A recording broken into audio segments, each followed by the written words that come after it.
It's Coach Rossiter. I'm the campus pastor here at Creekside Christian Academy, and this is our Coffee and Conversation podcast, teacher podcast.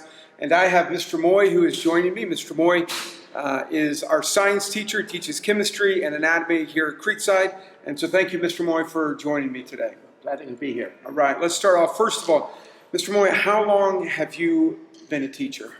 I've been teaching for 30 years. This is my 31st year here at Creekside. And of course, this is my, not at Creekside, but teaching in general, as my 5th year teaching at Creekside. Now, I don't know if you know this, but maybe you taught at Fayette Christian many years back. I know you know that. But I was at Bible Baptist, walked into your gym, and you used to play a trumpet, did you not? Exactly, I did. And so you would sit in the middle with all of these students and tell everybody what you would do with the trumpet. Okay, well, I would do different things. Whenever there was an exciting moment, I would play charge, and they'd go charge with me. And sometimes I played some of the music that I had when I was actually in high school. I still had all my high school music from when I was in the marching band, and I would play that with them and everything. So it was pretty cool. They liked it, had a lot of fun with that, and it let me give something back. And I've had kids come back and tell me they really liked watching me do that. So it was a pep band, but it was just you. Oh, just me, yeah, just me. Yeah. And again, just with whoever wanted to get around me. I mean, sometimes I had to draw a crowd. Sometimes they'd do their own thing. Sometimes they'd leave because I was too loud. They'd move over. Do you know, I was 24 years old the first time I walked in that gym, and that is the memory that stands out. Is there is a man with a trumpet in the middle of the all these students and just playing the trumpet. Yeah. And now we're working together. Exactly. Isn't that cool? I mean, the Lord was that. Now, how long have you been at Creekside? Oh, like I said, 5. This is my 5th year here. I've taught 4 years. This is my 5th year. Okay. I'm in now. Now, something I did not put on here, but I don't know if anyone knows, but you, while you were teaching, but you've been a pastor. Yeah, I pastored for 18 years. They were all small churches. I call myself a working pastor because I'd have to have a regular job because the churches I took were not able to support me. And I always just felt like, well, somebody's got to do it. They need a pastor. And I loved it. It was great. And you know what? God always took care of me. I don't care how much money they gave me. God always took care of me. He does? The bills got paid. That's good. And my kids got clothes on their back and Christmas at Christmas time. And so that was what I did. And so I most of my life, either taught and pastored or done construction work and pastored. That's right. So where did you go to college? Went to Georgia State University, where I got a degree in a major in chemistry and a minor in physics. And then I went on to Bob Jones, where I got a master's degree in pastoral studies. Yeah, we were just talking about that, the master's degree. Can you just tell them what you had to do to be able to finish and walk out of there? Oh, yeah. Well, when you're in the master's program at Bob Jones, you take all the coursework, stuff like systematic theology, which is 3 books, 3 volumes, pastoral administration, church administration, pastoral counseling, you name it, all these, and Greek and Hebrew, all these different courses you've got to take. But that doesn't matter. You can get A's on all of them. At the very end, they had what they call the religious comprehensives, and you had to literally do 4 days of 8 hours, but nothing but taking tests for all of these subjects. So first day, and what most of the students do is they'll take a week of cuts and study, obviously, because if they don't pass it, you've got to start over. And so I took it, and I took 4 days of cuts. I laid it all out on my bed at home, looked at all of it, and I just cried. Oh, no. But then I just got with it, got it going. And by the time the day came for the first test, I was just spouting off verses and spouting off this, and I felt good. And by the end of the 4th day, I felt like, oh my goodness, I'm completely drained dry. It takes it out of you. But I passed, and that was the main thing. Masters, that's awesome. Mm-hmm. How did you choose teaching? What led you into teaching? Well, I always liked helping kids, and when I was a student, and the teacher would be up there explaining something, and then they'd turn to me and say, blah, blah, blah, and I'd explain something. They said, you're just saying to be clearer. I just liked it. I really believe, though, also, when I became a Christian, I've got 2 of the spiritual gifts, I believe. It's the gift of teaching and the gift of serving administration. And so that led to that as well. And I just loved it. I loved going over subject, going over topics, being with kids and explaining things to them. Wasn't it the study of science and all of that led you to become a Christian? Well, I got sick. I got saved in a little. Actually, it wasn't science that did it to start with. So science was my hindrance because I had been taught evolution. So, that was a problem. I believed in evolution. I thought evolution was true. And then, but what did it was my construction, my carpentry.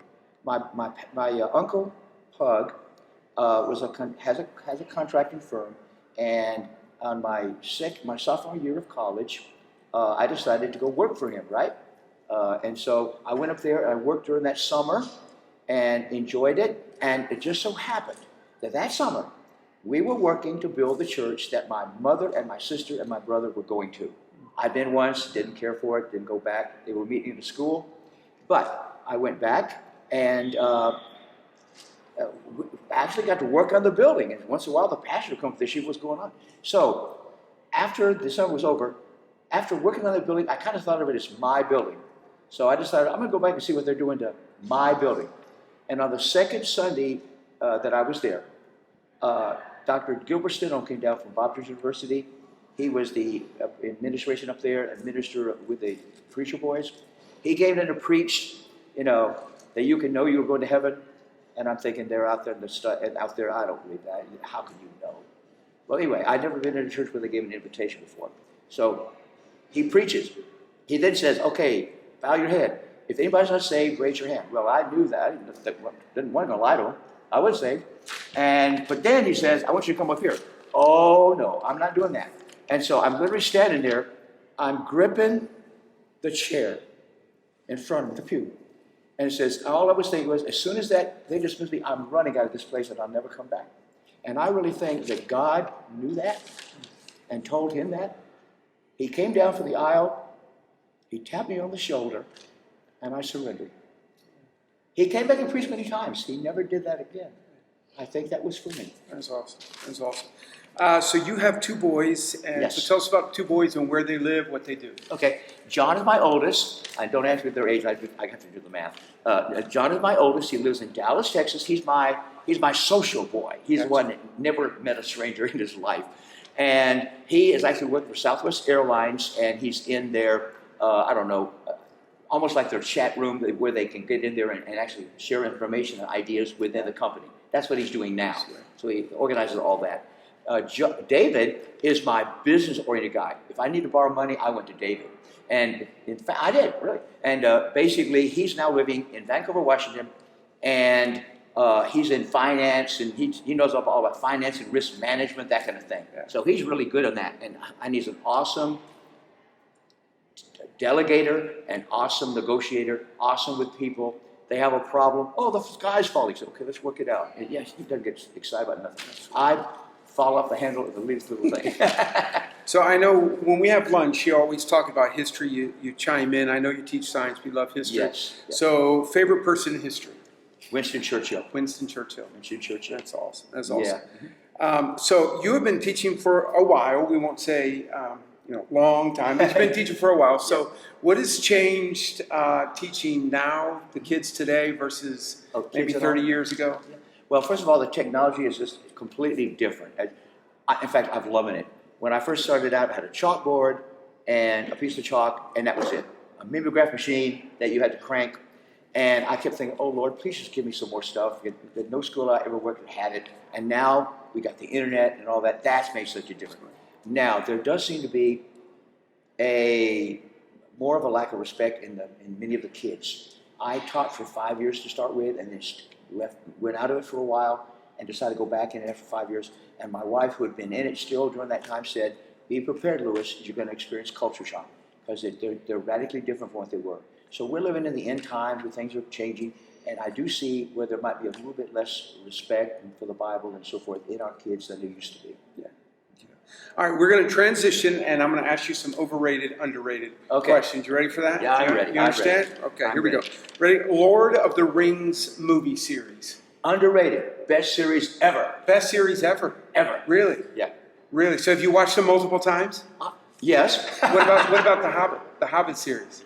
Okay. No, you don't like it. They went too far. Too far in the silly end. Yeah, that's true. 3 movies to create one. So. Yeah. Do you like the books or the movies better? Oh, the books, and I do like the the War of the Ring. Well, that's, of course, that's still Tolkien. Yeah, The Hobbit's okay, but it's not quite. Gotcha. Okay. Chemistry. Chemistry, super underrated. It's the bomb. It's the best. It's the bomb. Okay. Super. So biology or chemistry? Which one is your favorite? Chemistry. Anatomy or chemistry? Chemistry. Chemistry. But again, I'm loving anatomy because I'm learning something new. It's fun. I'm learning more than I teach the kids. So this has been awesome. I've loved my little niche that I'm in here. It's wonderful. That's good. Chick-fil-A. Overrated, underrated? Way overrated. Way overrated. Sweet, I'm not right there. Can I get that? Right there. Cell phones. Cell phones, underrated. Now I've had one for a while, and they really can do some awesome things. Yeah. That's right. How long have you had a smartphone?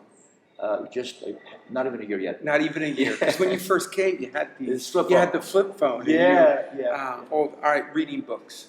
Reading books. Well, I don't read enough. I should read more. But you get more out of it when you read the book, because what they show on the screen may not be all the thinking processes going on in the lives of those people, and you do learn way more about what's going on by reading the book. So, in the sense of our students, you would say it's definitely underrated. It's underrated. They do better by reading. Yes, I agree. Yes. All right, here we go. A couple favorites. Favorite car? 1957 Ford Thunderbird. Ford Thunderbird. Hands down. Have you ever owned one? I never have. And the second one would be a GTO, a Goat. All right. Favorite science subject? I think you've already said. Chemistry is that. Chemistry. Yeah. Favorite color? Red. Favorite fast food restaurant? I like Wendy's. Wendy's. They're pretty good. And I get the taco salad there. Taco salad. Yeah, I love that. What do you? A drink with it? Water? Sometimes Coke, water, sometimes. Okay, sweet. Favorite movie? Rocky. Rocky with Sylvester Stallone. That movie affected my life more than any other.